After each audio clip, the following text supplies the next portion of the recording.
বিশ্বে মিঠা পানির মাছ উৎপাদনে চীনকে সরিয়ে দ্বিতীয় অবস্থানে উঠে এসেছে বাংলাদেশ। এর আগের অবস্থান ছিল তৃতীয়, তালিকায় শীর্ষে রয়েছে ভারত। অবস্থান ধরে রাখার পাশাপাশি মাছের গুণগত মান নিশ্চিতের পরামর্শ মৎস্য বিজ্ঞানীদের।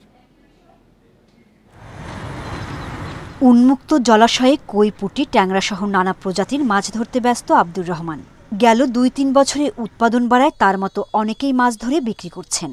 এই বছর মাছ একটা বেশি হইছে, গোড়া মাছটা বেশি হয়েছে। জাতিসংঘের খাদ্য কৃষি বিষয়ক সংস্থা FAO-র সাম্প্রতিক প্রতিবেদন অনুসারে মিঠা পানির মাছ আহরণে বিশ্বে তৃতীয় থেকে দ্বিতীয় অবস্থানে এসেছে বাংলাদেশ। মৎস্য বিজ্ঞানীরা বলছেন, অবস্থান ধরে রাখতে উন্মুক্ত জলাশয়ে মাছ উৎপাদনে সরকারের নজরদারি বাড়াতে হবে, নিশ্চিত করতে হবে গুণগত মান।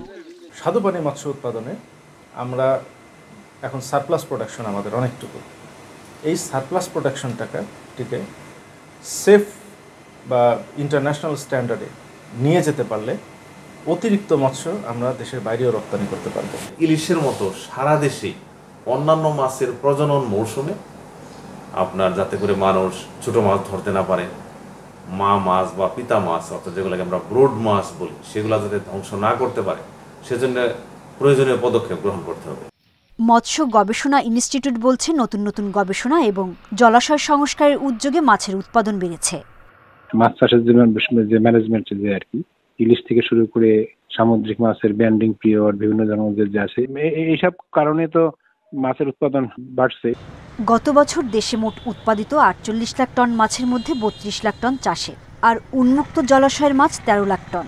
বাকি মাছ আসে সামুদ্রিক উৎস থেকে। Independent news.